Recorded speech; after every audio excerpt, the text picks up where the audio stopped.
আসসালামু আলাইকুম। দুইটা বিষয় নিয়ে আপনাদের সাথে কথা বলতে চাই। একটা হচ্ছে গিয়ে শাকিব খান কলকাতার ইন্ডাস্ট্রিরে ভইরা দিছে।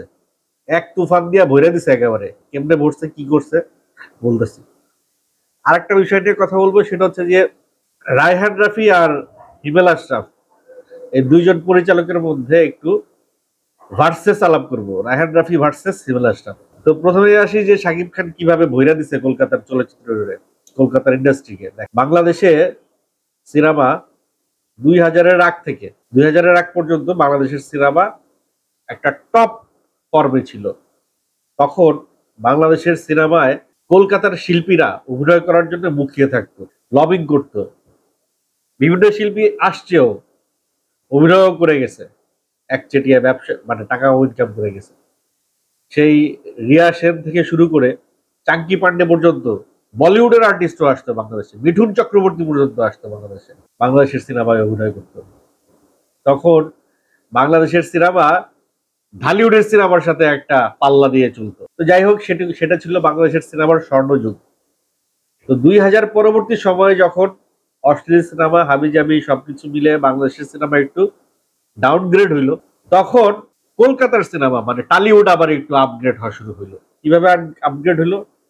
তাদের যে অন্যান্য ইন্ডাস্ট্রি 2000-এর আগ পর্যন্ত তারা কিন্তু বাংলাদেশের সিনেমা কপি করতো। 2000-এর পরে তাদের অন্যান্য ইন্ডাস্ট্রি আবার উঠতে শুরু করলো, তামিল, মালায়ালাম। তখন তারা তাদের ওই ইন্ডাস্ট্রির ছবিগুলো কপি করা শুরু করলো, এবং সেই সময় গিয়ে তারা আবার টালিউড একটা ফর্মে চলে আসলো। বাংলাদেশের মানুষও টালিউডের সিনেমা দেখা শুরু করলো। দেবজিৎ আলোচনায় চলে আসলো। তো দেবজিৎ আলোচনায় চলে আসার পরে তারা কিন্তু একবার বাংলাদেশে আসছিল, বসছিল শাকিব খানের সঙ্গে বৈঠকে, দেব এবং জিৎ।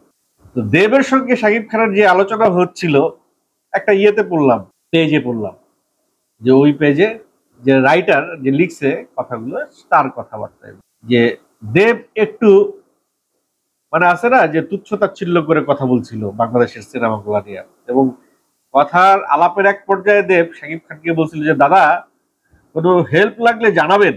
বলছে দাদা, কোনো হেল্প লাগলে জানাবেন। তো শাকিব খানের তো সেটা ইগোতে লাগছে, লাগারই কথা, যে 2 দিনের বৈরাগী ভাতের কয় অন্ন ভালো। তো শাকিব খান অপেক্ষায় ছিল। শাকিব খান তো সেই বাংলার সিনেমার সোনালী যুগ দেখছে, স্বর্ণালী যুগ দেখছে, তাই না? সে তো জানে। সে অপেক্ষায় ছিল। সেই অপেক্ষার অবসান হইল তুফান দিয়া। এখন দেখেন, তুফান নিয়ে এত আলোচনা হচ্ছে যে কলকাতার যত ইউটিউবার আছে দেবজিৎকে ফেলাই থুইয়া শাকিব খানের নিয়ে আলোচনা করছে। বাংলাদেশে কয়টা ইউটিউবার আছে দেখাইতে পারবেন যে দেব আর জিতকে নিয়ে আলোচনা করে? একটা, দুইটা, খুব বেশি হইলে। কলকাতার অসংখ্য ইউটিউবার শাকিব খানকে নিয়ে, তুফানকে নিয়ে আলোচনা করছে, অনেক আগে থেকেই করে। কিন্তু এই তুফান সিনেমার টিজটা বের হওয়ার পরে তারা তো এখন মানে পাল্লা দিয়ে কলকাতার ইউটিউবাররা, কন্টেন্ট ক্রিয়েটাররা শাকিব খানকে নিয়ে আলোচনা দিছে না। ভৈরা শাকিব খান একেবারে ভৈরা দিচ্ছে না। দেব জিৎ হেল্প করতে এসেছিল, যদিও তা দেবের সেই মানসিকতা, দেবের সেই কথাটা হয়তো পজিটিভই ছিল, যে ভাই আপনাদের ইন্ডাস্ট্রির এত বেহাল অবস্থা, যদি কোনো হেল্প লাগলে বললেন। আরে ভাই, তুই কি হেল্প করবি? দেব কলকাতার ইন্ডাস্ট্রি বিলং করে, সে বাংলাদেশে ঢালিউডে এসে কি হেল্প করবে? হেল্প এতটুকুই করতে পারে যে দেব বাংলাদেশে এসে বাংলা সিনেমায় অভিনয় করতে পারে, অথবা বাংলাদেশে এসে ইনভেস্ট করতে পারে বাংলা সিনেমা। সেগুলো কি সে করছে আদতে? বা দেব কি কোনো বাংলা সিনেমায় দেখা গেছে বাংলাদেশে? শাকিব খানকে দেখা গেছে ইন্ডিয়া, কলকাতায়, কলকাতার সিনেমায়। দেবকে দেখা গেছে? জিতকে দেখা গেছে? হয়েছে তাদের কাজ এই দেশে? বলতে পারেন যে তখন কলকাতায় একটা রমরমা, মানে শাকিব খান কলকাতায় কাজ করে আসছে, কলকাতায় দেবজিতের তখন অনেক ফর্ম। বাংলাদেশে শাকিব খানের হয়তো যে পরিমাণ হাইপ, তার চেয়ে কলকাতায় কাজ করলে বেশি হাইপ হবে, এই জন্য কাজ করছে। তো এখন এই সিচুয়েশনে আইসা দেব আর জিতের ফর্ম কোথায়? পরপর সিনেমার সাথে শুধু ফ্লপই হচ্ছে। তো এখন তাদের কি উচিত যে বাংলাদেশে এসে দু একটা সিনেমা করে যাওয়া? হ্যাঁ, একটা সিনেমা করছে বোধহয়, জাজের ককপিট, রোশন ছিল ওই সিনেমায়। দেব একটা সিনেমা করছে, ককপিট। আবার আরেকটা ছেলে আছে, যে ওই ছেলেটার নাম কি ভুলে গেছি, ওই ছেলেটাও করছে। হ্যাঁ, ওরা কয়েকজন এসে বাংলাদেশে, ওরা ওই সিনেমা বোধহয় ইন্ডিয়াতেই শুটিং হয়েছে, যৌথ প্রযোজনার সিনেমা। তো যাই হোক, যে মুদ্রা কথা সেটা হচ্ছে গিয়ে যে শাকিব খান যে অ্যান্সারটা তখন চাইছিলেন শুনতে, বলতে পারছিল না শাকিব খান, কাজ দিয়ে শাকিব খান এতদিন পরে এসে তুফান দিয়ে সেই অ্যান্সারটা দিয়ে দিছে। যদি দেবের সেই কথা মনে থেকে থাকে, তো আলটিমেটলি আমার ভাল লাগছে যে বাংলাদেশের একটা সিনেমা নিয়ে হিন্দিতে, উর্দুতে, কলকাতার বাংলায়, আসামে বাংলাদেশের একটা সিনেমা নিয়ে আলোচনা হয়েছে। রায়হান রাফিকে থ্যাঙ্কস যে এই জবাবটা সময় মতো দেয়া গেছে, মান সম্মানটা বাঁচানো গেছে। এবার আসি আসলে রায়হান রাফি আর হিমেল আশরাফকে নিয়ে। রায়হান রাফি ভার্সেস হিমেল আশরাফ। দেখেন, রায়হান রাফি যে কটা সিনেমা বানাচ্ছে বা বানাবে, তার মধ্যে যে বিষয়টা হয় যে সে যখন শাকিবকে নিয়ে সিনেমা বানায় তখন তার গল্পের প্রয়োজনে সে শাকিবকে নেয়। সে যখন নিশোকে নিয়ে সিনেমা বানায় গল্পের প্রয়োজনে নিশোকে নেয়। সে যখন তার গার্লফ্রেন্ড মিমকে ইয়েকে নেয়, গার্লফ্রেন্ডকে নেয়, তখন গল্পের তমা মির্জা, তখন গল্পের প্রয়োজনে তমা মির্জাকে নেয়। আবার যখন বিবি চক্রবর্তী বা নাবিলাকে দরকার হয় গল্পের প্রয়োজনে নেয়। কিন্তু হিমেল আশরাফ প্রিয়তমা শুরু রাজকুমার শেষ করে তার কথা কি? তার কথা হইল এরপরে যদি সে সিনেমা বানায় আগামী 5টা সিনেমা শুধু শাকিবকে নিয়ে বানাবে, কারণ শাকিব ছাড়া তার গল্পের আর কোনো ক্যারেক্টার প্রয়োজন হয় না। আর যদি কোনো প্রয়োজকের সিনেমা বানায় তাহলে সেই আশাদের সিনেমাই বানাবে, কারণ আশাদের ছাড়া কোনো প্রয়োজক নেই। আর রায়হান রাফি এসবিএফ চলে আসছে তার কাছে, জাজ মাল্টিমিডিয়া, আলফাই, চরকি, মানে প্রয়োজকের অভাব নাই। যে কোনো প্রয়োজকই রায়হান রাফিতে আস্থা, আর রায়হান রাফিও যে কোনো প্রয়োজক নিয়েই কাজ করতে পারে। হিমেল আশরাফ পারে না, কারণ অন্য কোনো প্রয়োজক তাকে বিট করতে পারে না, এত টাকা দিতে পারে না। আচ্ছা, যে বিষয়টা, যে প্রসঙ্গটা একেবারে মানে বলতে চাইছিলাম সেটা হচ্ছে যে হিমেল আশরাফ এই রাজকুমারের যে সাফল্য, আশাতীত সাফল্য হয় নাই, মানে যেই সাফল্য তারা চাইছিল সেই সাফল্য হয় নাই, যার কারণে হিমেল আশরাফ গুসা কইরা চলে যেতে চাইছে আমেরিকা। তো সুরঙ্গ, রায়হান রাফির তো অনেক সিনেমাই সাফল্য, যেরকম সাফল্য সে চাইছে সেরকম সাফল্য সে পায় নাই। তো রায়হান রাফি কি গুসা কইরা সিনেমা ছাইরা অন্য কিছু কোথাও কি উকি ঝুঁকি মারতেছিল? বা রায়হান রাফির কি সেরকম কোনো মানসিকতা আছে? না, সে শুধু সিনেমাটাই করতে চায়, সিনেমাটাই বানাইতে চায়। কিন্তু হিমেল আশরাফের আছে, অপশন আছে। যার অপশন আছে সে কেন শুধু সিনেমা নিয়েই পড়ে থাকবে?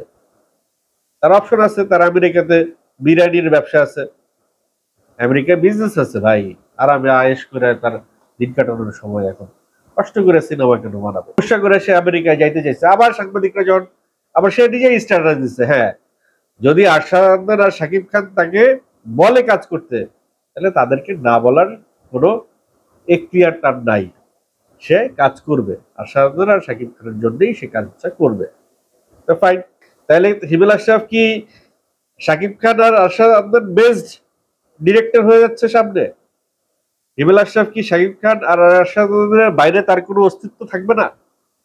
সে আর কোনো নায়ককে নিয়ে সিনেমা বানানোর যোগ্যতা কি তার নাই? আর কোনো গল্প নিয়ে সে কাজ করতে পারবে না?